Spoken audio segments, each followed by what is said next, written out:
Philippe. Philippe.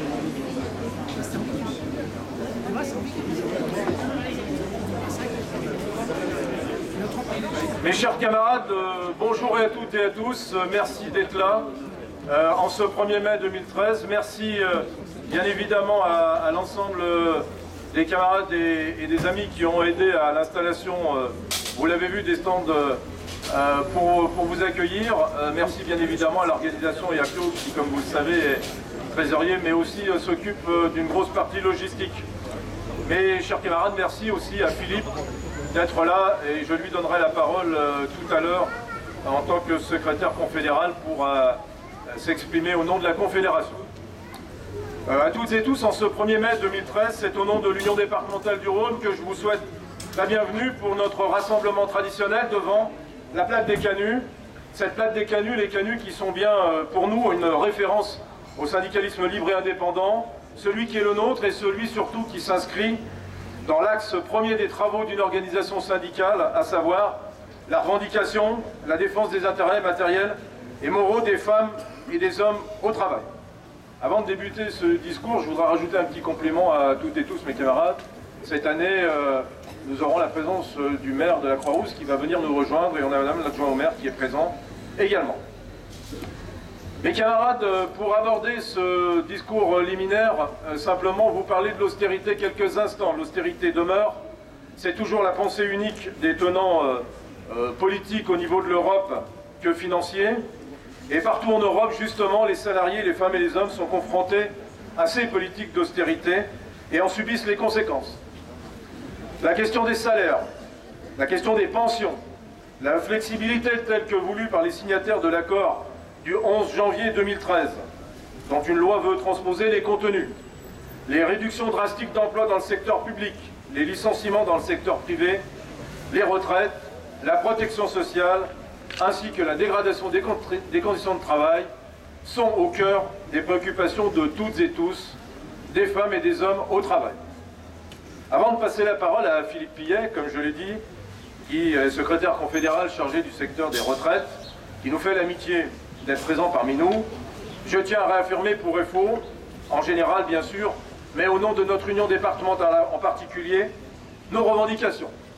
Ces revendications sont le retrait de la loi de sécurisation de l'emploi issue de l'accord du 11 janvier, sont l'arrêt des suppressions d'emplois dans le secteur public et des licenciements dans le secteur privé.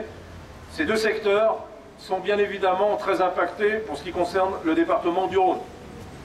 Nous revendiquons de véritables mesures de réindustrialisation. Nous réclamons une loi contre les licenciements pour justement défendre les emplois et ainsi faire reculer durablement le chômage et la précarité. Enfin, nous demandons l'abandon de l'acte 3 de la décentralisation. Cet acte 3 en particulier doit nous guider également vers le fait de revendiquer l'abandon de la loi d'orientation de l'école. Nous revendiquons également l'abandon du projet tel que présenté aujourd'hui en l'état du projet de Lyon Métropole. Ce projet ne générera en tout cas en l'état que des suppressions d'emplois dans de nombreux secteurs et dégraderait fortement les conditions de travail des agents et des salariés concernés. Nous revendiquons bien sûr l'augmentation des salaires et des pensions. Nous revendiquons la défense des retraites par répartition et les refus de l'allongement de la durée de cotisation.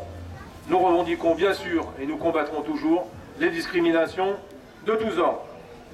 Mes camarades, l'Union départementale vous souhaite un bon 1er mai et de bons travaux de revendication au quotidien, en portant haut et fort dans le public et le privé les valeurs de Force ouvrière au quotidien. Avant de conclure et avant de passer la parole à Philippe Pillet, je souhaiterais que nous ayons toutes et tous une pensée, et je souhaiterais que ce 1er mai leur soit dédié à deux camarades qui nous ont quittés. Un camarade nous a quittés il y a pas longtemps, Thierry Loyer. C'était un défenseur syndical, fortement engagé dans notre union départementale. Il s'occupait beaucoup de défendre et de porter des dossiers au prud'homme. Ce camarade nous a quittés, j'aimerais que nous ayons une pensée pour lui. Ensuite, mauvaise nouvelle mes camarades, mais un militant que nous connaissions toutes et tous depuis de nombreuses années, Joël Noël, issu de la métallurgie, formateur au sein de cette fédération et militant assidu dans nos travaux d'union départementale, nous a quittés hier soir des suites d'un cancer. Donc mes camarades, je souhaiterais que nous ayons une pensée pour ces deux militantes et militantes. C'est ce qui fait, bien évidemment, nos idéaux, nos valeurs et les sentiments que nous avons les uns pour les autres. Merci de m'avoir entendu. Je passe la parole à Philippe Pillet.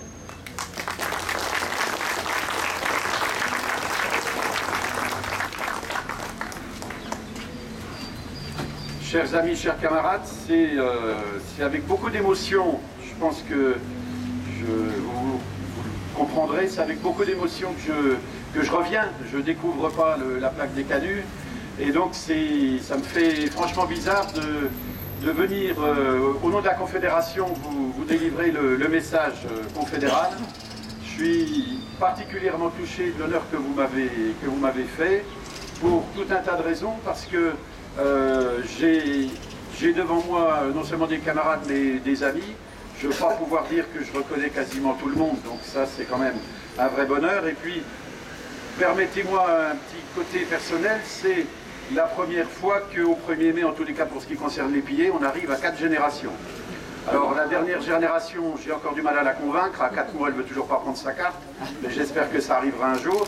Enfin ce sont des moments qui sont importants dans la vie des militants. Pascal vient de le dire, on milite mais on est aussi des êtres humains. Et donc je tenais à vous délivrer ce petit message. Et je vous prie de bien vouloir excuser mon émotion, mais elle est réelle. Je vais donc passer, vous lire le message de la Confédération. Donc en ce jour du 1er mai 2013, la Confédération Générale du Travail Force Ouvrière adresse son salut fraternel à l'ensemble des travailleurs. Ce 1er mai, il faut rappeler, journée internationale de solidarité et de revendication, est l'occasion de faire un tour d'horizon de la situation des travailleurs et des syndicalistes du monde entier. Pour ces derniers, les syndicalistes du monde entier, le constat est toujours le même. Les syndicalistes sont les premières cibles de l'oppression, de violence, et on décompte malheureusement encore 75 syndicalistes assassinés en 2012, et encore beaucoup trop qui sont menacés de mort ou en détention. Partout où les peuples sont menacés dans leur quotidien, en particulier dernièrement en Corée, en Inde, mais aussi au Mexique, les syndicalistes sont parmi les premiers à faire l'objet de mesures répressives, mais partout, les salariés se battent et résistent, défendent leurs conditions de travail et leurs revendications. Ce jour de revendication est aussi l'occasion de parler encore et encore de cette crise du capitalisme financier qui s'éternise et de cette austérité qui s'installe durablement au plan international, européen et dans notre pays. Un mot sur la situation internationale. Ce sont plus de 200 millions de chômeurs que compte le monde en 2013, et c'est malheureusement loin d'être fini, puisque l'Organisation internationale du travail prévoit une augmentation de ce nombre de plus de 5 millions courant 2013 et encore 3 millions en 2014, ce qui ferait un taux de chômage mondial à plus de 6% de la population active. Face à ces chiffres et ce constat, il y a urgence, mes camarades. Urgence à remettre en cause le modèle capitaliste, libéral et financier. Nul besoin n'est de rappeler ce qu'il continue de se passer en Grèce, en Espagne, au Portugal, ou même récemment à Chypre, pour en être convaincu. Au niveau européen, la récession est bel et bien là. Le chômage est à 12% dans la zone euro et devrait encore progresser. Ce même chômage est à 27% en Grèce, à 26,9% en Espagne, et pour ce qui concerne les jeunes de moins de 25 ans, c'est 60% des jeunes de moins de 25 ans qui sont au chômage en Grèce et 55% en Espagne. Il s'agit là encore de chiffres officiels qui, malheureusement, souvent masquent une réalité beaucoup plus importante. Face à cette situation dramatique, renforcée par les mesures d'austérité drastiques opérées dans ces pays, Force ouvrière le répète inlassablement, la résolution de la crise passe par une rupture à 3 niveaux, international, européen et national. De fait, cette crise étant une crise de système au niveau international, elle exige des décisions à ce niveau. La question des paradis fiscaux, en la matière, il s'agit de réglementer pour interdire ce qu'on pourrait appeler ces trous noirs de la finance et de la fiscalité. Les déclarations ne suffisent pas et n'engagent que ceux qui les croient. Ce sont les actes qui sont attendus. Comment peut-on croire, que les peuples subiront l'austérité sans réagir quand certains échappent à l'impôt et que les inégalités se creusent? Le renforcement de la solidarité syndicale au niveau international et européen est donc plus que nécessaire. Au niveau national, l'austérité ne dit pas son nom, mais elle est bel et bien présente et se répand. Il y a longtemps que nous expliquons que les 3% du déficit budgétaire ne seront pas respectés en 2013 et que cette norme dogmatique est dangereuse car en France, après avoir augmenté les impôts et réduit les dépenses, l'heure est encore au serrage de boulon. Alors que la croissance économique est nulle, que le chômage augmente fortement, atteignant et malheureusement aujourd'hui dépassant le record qu'on croyait absolu en 1997, les dépenses publiques et sociales sont comprimées, accentuant ainsi la rigueur et la récession. Ainsi, après avoir annoncé qu'en 2013, les efforts ont porté à 70% sur l'augmentation des recettes, et à 30% sur la diminution des dépenses, le gouvernement annonce pour 2014 une évolution inverse. Comprenez que les dépenses vont être réduites de 70% et les recettes quand même encore augmentées de 30%. De même, l'accord national interprofessionnel dont a parlé Pascal, celui du 11 janvier, transposé dans une loi qui va s'appliquer prochainement, salué par les milieux financiers et la Commission européenne, constitue un accord d'accompagnement de cette politique économique d'austérité. Cela justifie pleinement nos appels à manifester les 5 mars et 9 avril dernier et notre pression militante auprès des députés et sénateurs contre la transposition de cet ANI en projet de loi dont nous avons réclamé le retrait. En effet, par rapport au texte de l'ANI, des rectifications ont été apportées au projet de loi, voté à l'Assemblée nationale et au Sénat avec quelques péripéties, vous les avez suivies, mais le fond demeure, à savoir pour l'essentiel la flexibilité réclamée depuis longtemps par le patronat, c'est-à-dire notamment l'instauration des accords de maintien dans l'emploi avec baisse possible des salaires et abandon de l'obligation de faire des plans de sauvegarde d'emploi, mais aussi mobilité interne forcée et raccourcissement des délais de procédure pour les mêmes plans sociaux, pour les plans de sauvegarde d'emploi. Sur des éléments clés liés à la flexibilité, nous ne pouvons en aucun cas être d'accord avec les dispositifs remettant en cause les droits des salariés. On le voit, réforme du marché du travail, réforme ou contre-réforme annoncée sur les retraites, réduction des dépenses publiques, le cocktail libéral est de sortie. Il est de notre rôle, devant ce constat, de mettre en garde le gouvernement, car la remise en cause des services publics à travers la MAP qui continue la fameuse RGPP, la révision générale des politiques publiques, à travers l'acte 3 de la décentralisation, les velléités de durcir les conditions pour la retraite, la facilité des licenciements, la stagnation des salaires, non seulement sont destructrices socialement, mais économiquement dangereuses et inefficaces. En notre qualité d'organisation syndicale libre et indépendante, nous savons prendre nos responsabilités. Et si les pouvoirs publics persévèrent dans cette voie, il n'y aura pas d'hésitation à se mobiliser, voire même à convaincre de la nécessité d'une unité d'action. Nous l'avons montré à l'occasion de notre action du 5 mars dernier, pour la mobilisation contre l'ANI du 11 janvier et sa transposition législative avec la CGT. Cet appel conjoint à se mobiliser a rassemblé le 5 mars plus de 200 000 manifestants sur l'ensemble du territoire, mais aussi à l'occasion du 9 avril, autre jour de rassemblement et d'action, relatif à l'examen et le vote du projet de loi à l'Assemblée nationale. On le constate à travers ces deux exemples, Force ouvrière n'a pas de problème avec l'unité d'action quand elle se justifie, quand elle est nécessaire et possible, sur la base de revendications claires et de modalités acceptées. Par contre, nous refusons de nous inscrire dans une démarche permanente d'intersyndicale virant au syndicat unique qui est contraire à notre attachement à la liberté syndicale.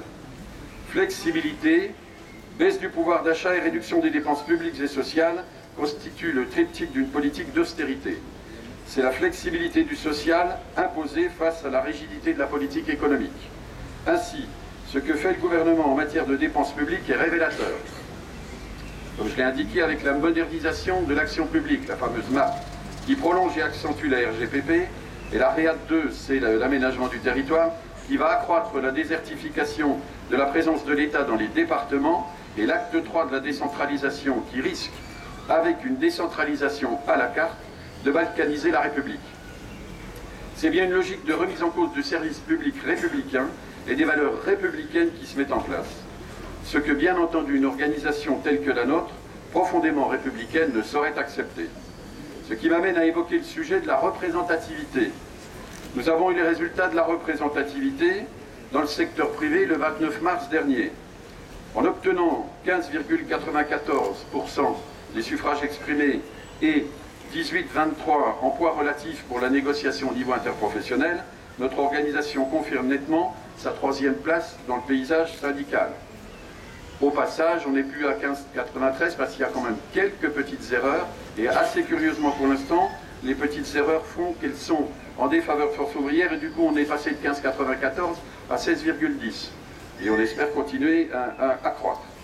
Ces résultats sont le fruit de tout le travail syndical effectué sur le terrain, de tout le travail effectué par les équipes syndicales, les syndicats, les unions départementales, les fédérations et la confédération. Et tout ce travail, je tiens à le saluer.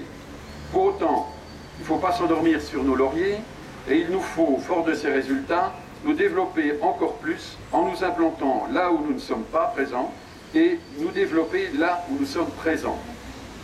Je vous rappelle qu'on est dans un 2e cycle et que la 2e pesée se fera en 2017 et que dès le 1er janvier de cette année, les résultats des élections professionnelles continuent à être comptabilisés. En effet, il est important de savoir que nous avons obtenu ce 15,94, qui est maintenant 16, en termes d'audience, avec 55% de taux de présence dans les entreprises. Si on faisait la règle de 3, et si on était implanté dans 70% des entreprises, comme par exemple les 2 premiers, eh bien, on pourrait passer la barre des 20% au résultat. Je pense que c'est quand même aussi important. Le développement est donc une priorité pour notre organisation. Comme vous pouvez le constater, mes camarades, nous avons encore du pain sur la planche. Aujourd'hui, en ce jour de solidarité internationale et de revendication sociale, c'est le moment de rappeler l'attachement de Force ouvrière aux valeurs républicaines, mais aussi de rappeler qu'il nous faut contester avec force et détermination le racisme et l'antisémitisme, ainsi que la xénophobie qui se développe malheureusement en ces temps de crise. Le 1er mai est toujours aussi l'occasion de rappeler pour notre organisation notre attachement à la laïcité, qui fait aujourd'hui l'objet de débats sur la nécessité d'une nouvelle loi. Le principe de laïcité est pour notre organisation le respect de la liberté de conscience, on pourrait même dire le respect absolu de la liberté de conscience, qui appelle à l'égalité de traitement entre tous, mais aussi à une stricte séparation des sphères privées et publiques. Rappelez encore en ce jour du 1er mai que le rôle du syndicat est plus que nécessaire. Défendre les garanties collectives et individuelles des salariés. Détermination, fermeté, responsabilité et indépendance, tel est et tel sera toujours le triptyque de notre organisation Force ouvrière. Et comme nous avons toujours su le faire, nous saurons prendre nos responsabilités dans la négociation comme dans l'action.